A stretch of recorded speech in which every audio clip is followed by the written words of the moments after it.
where we've got to so far with this, as you can see, I've attached the tail planes. They've all been riveted. I've done the riveting on the side of the fuselage here on both sides.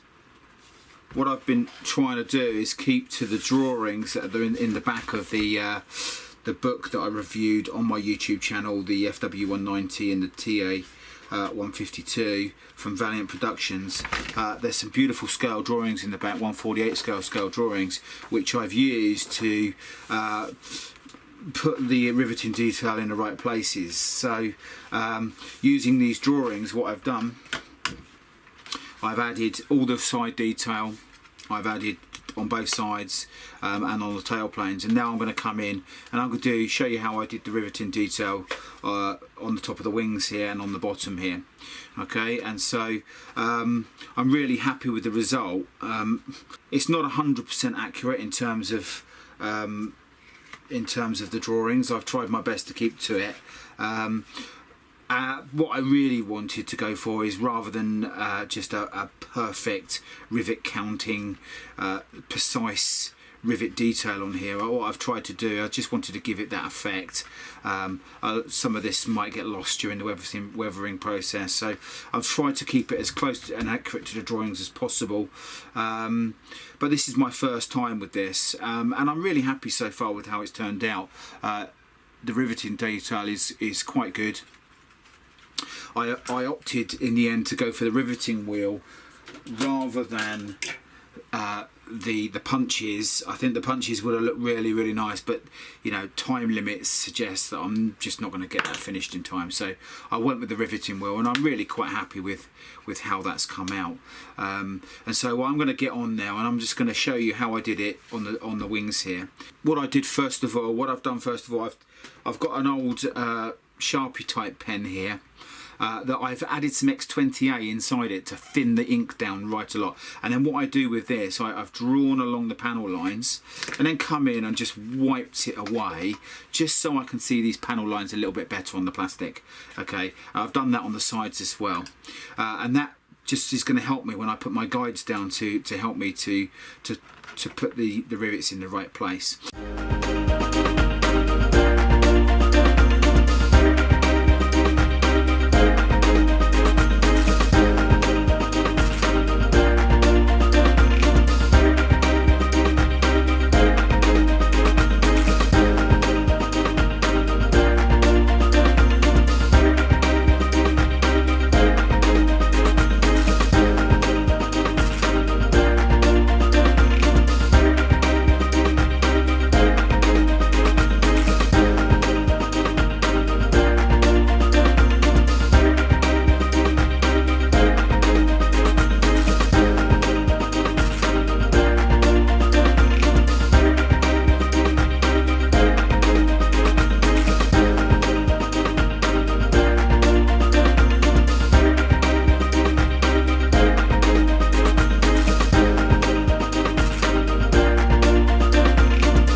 For getting into some of these little areas here, got a smaller wheel here, but you can also get quarter wheels as well, but this smaller wheel should get in.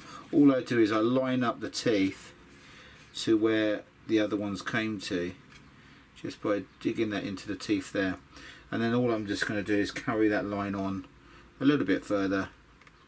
Now, I did have the wings off at one point, but I get so impatient sometimes. I really love to get the aircraft together to see what it's going to look like. I love it at this stage. I love getting an aircraft to this point where I can start to see the actual thing. And often what I do is, you know, losing patience. I really should have just done these with the wing off. It would have made it a lot easier. But it's just one of those things. I'm just going to have to get used to. I'm not very patient when it comes to some of these things.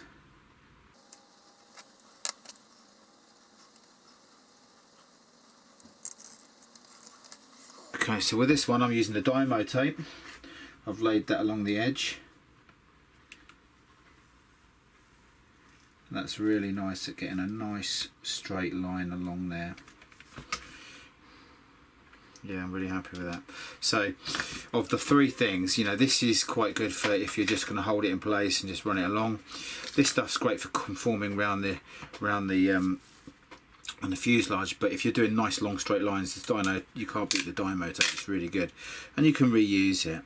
Now, I'm naturally impatient when it comes to these sort of things, and I like to, you know, and I make little mistakes where I just rush ahead and maybe try to do it freehand when I really should just lay down a guide every time just to get a nice straight line. I can see here this is not the perfect line down in here. You know, from a distance it won't really matter. I think unless someone's really looking for the mistakes, then you're not really going to notice them. You know, there are some people think they're a bit sad, but you know, each to their own, that will look at that and say, you know, you've got that rivet line completely in the wrong place, which I know I have. It's not perfect, but at the end of the day, I'm trying to get an effect here. I'm not trying to get an absolute perfect representation. I'm trying to get an effect that I'm happy with at the end of the day. You know, this is my model. It's going to sit on my shelf, and I'm going to be the one that mainly looks at it, and so I'm going to be happy with it. So, you know, but you know, I really should learn to be a bit patient saying that.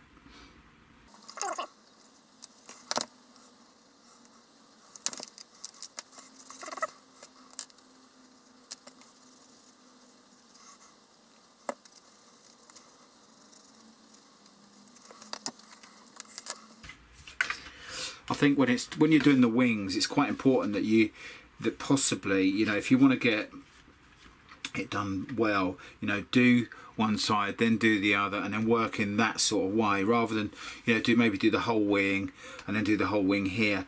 If you're doing, you know, two what is identical mirrored sides, it's probably best if you do it, you know, one after the other. In that way, because then, you know, any calculations that you're doing, you don't have to do twice. So I'm working on these two flap sections here above the flaps, and so I'm going to come in and do this side. I'm going to do the lines here, and then I'm going to work on another part. So what I like to do is do, you know, each part together on both sides, and then it builds up slowly to the finish.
this section using the reference photo here, or the reference plans.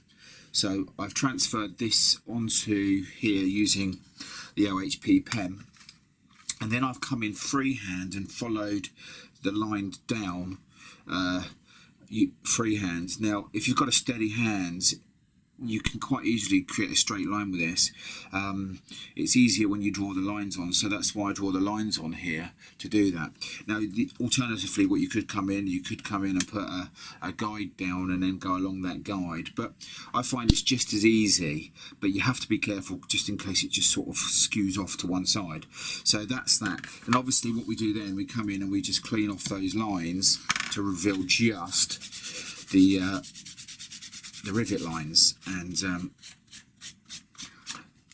yeah, I'm pretty happy with that. You may not be able to see it. So then obviously what I could come in then and do, and just give it a light sand over, just to take the edge off the rivet, because it pushes the plastic up with a very light sponge. And then I come in and I'm just going to come in and put some pen on here, rub it in with my fingers.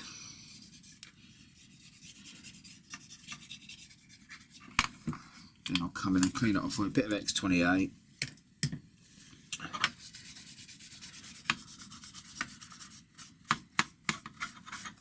And then that brings up all the rivet details you can see here. Looks really nice. Now, one thing I've decided to do, I've tried to keep as accurately to these. One thing I decided to do, I've tried to keep as accurate as possible to these diagrams here, trying to keep the rivet lines where they are. But in some cases there's double rivet lines and extra rivet lines in here that are actually quite difficult to get done. So I've used my artistic license really, and I didn't want to overdo the riveting by putting every single rivet line in, especially around these areas here where there's multiple rivet lines. On purpose really, I've left out a few lines so I didn't overdo it. Okay, so we're nearly done with this, and then we're going to be ready to do a base coat on here, so primer it and then get ready for painting. So this is the exciting stage where it's all really coming together. I've just got a little bit more rivet detail to do here. I've got to create the base. I've taken this section out, so we're going to put a rod in here. So I've got a 6mm rod here, which we'll insert into this section here, so it's in flight display.